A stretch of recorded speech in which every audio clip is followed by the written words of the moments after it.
and welcome to a new video here on my channel Morbid History.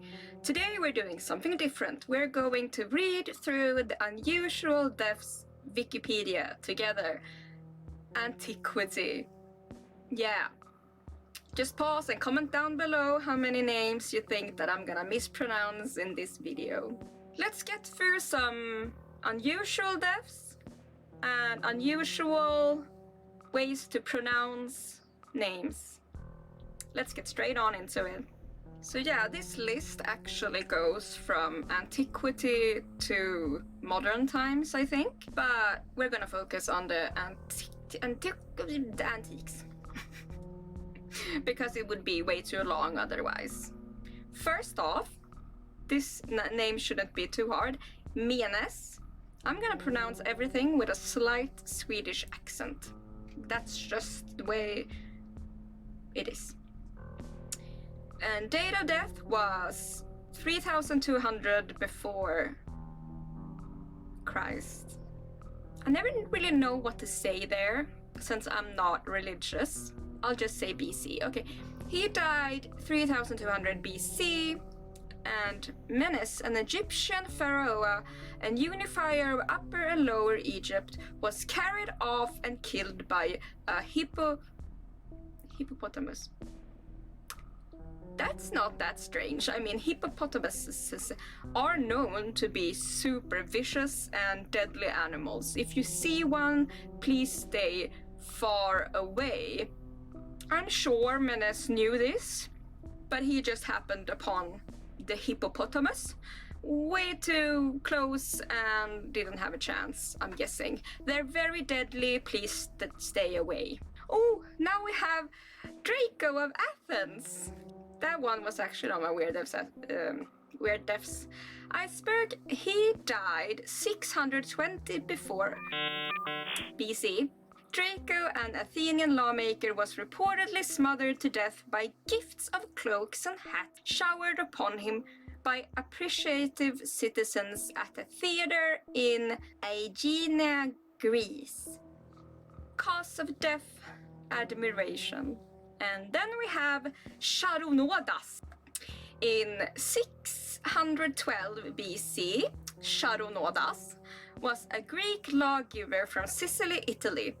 According to Diodorus Siculus, he issued a law that anyone who brought weapons into the assembly must be put to death. One day he arrived at the assembly seeking help to defeat some brigands in the countryside, but with a knife still attached to his belt.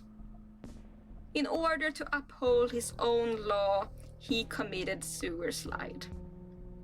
That's actually so tragic, and well, good for him for like sticking to his morals and his beliefs and all that.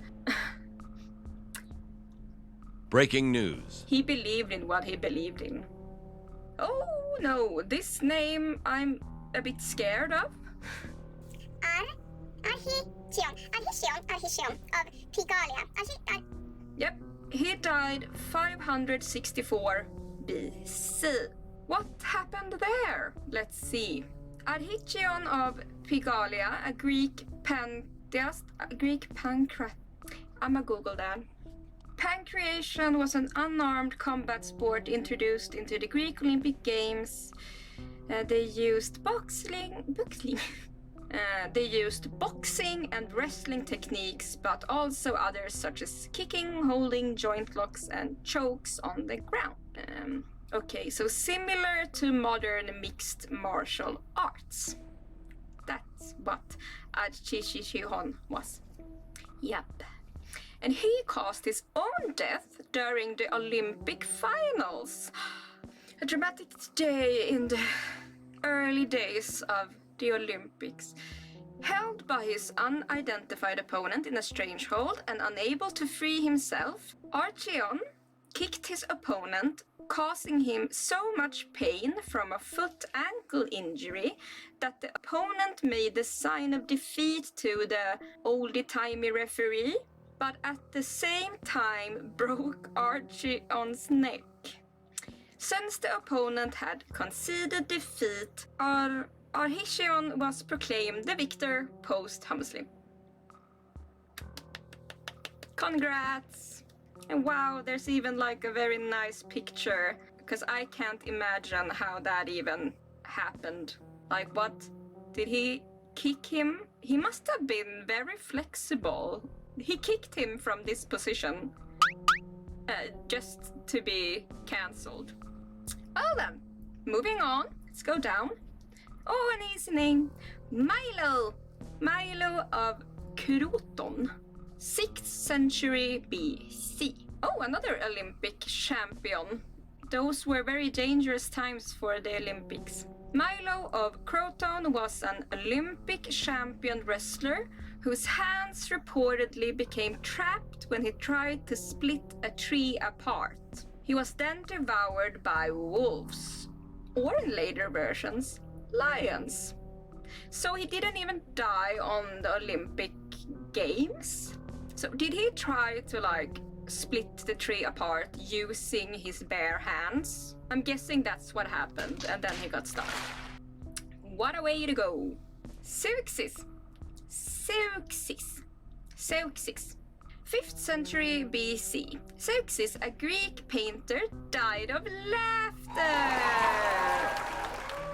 If you've seen my Weird Devs iceberg, that's scarily common way to be cancelled from your live subscription. Either way, he died of laughter at his own portrait of the goddess Aphrodite.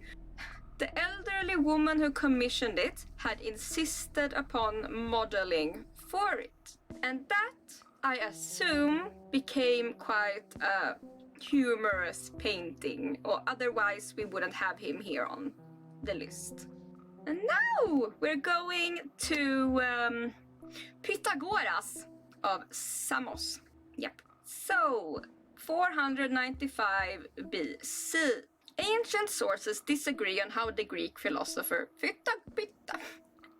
Pythagoras died.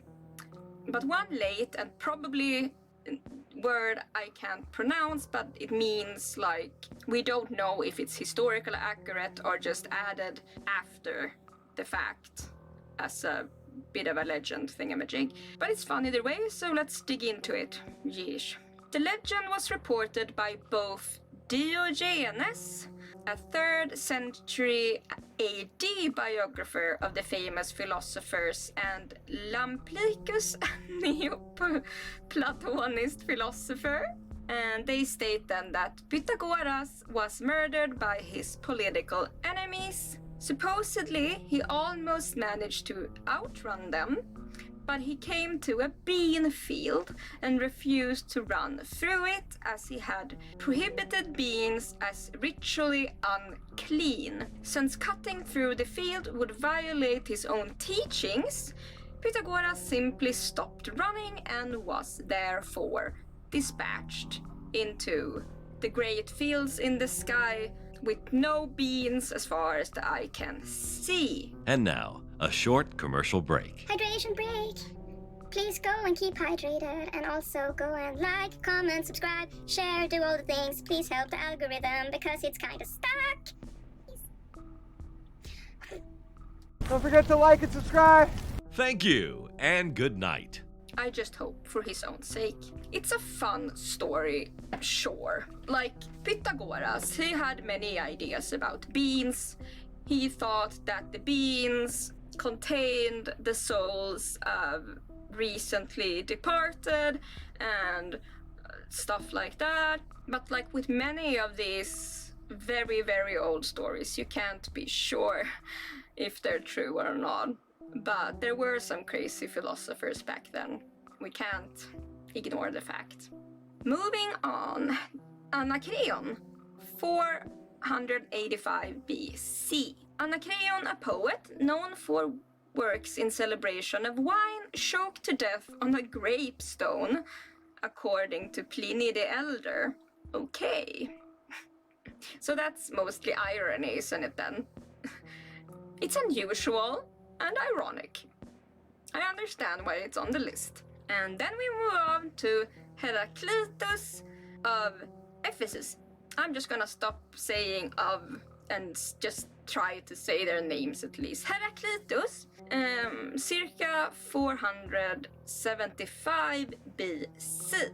According to one account, the Greek philosopher Heraclitus was said to have been devoured by dogs. Again. Like, not him again, but again. Another one. Okay. After smearing himself with cow manure in an attempt to cure his dropsy. The ways of medicine wasn't very great. It just wasn't very great. And if I remember correctly, he was quite fond of dogs, so I hope it wasn't his dog friends who actually came and devoured him. That would be even more sad, actually.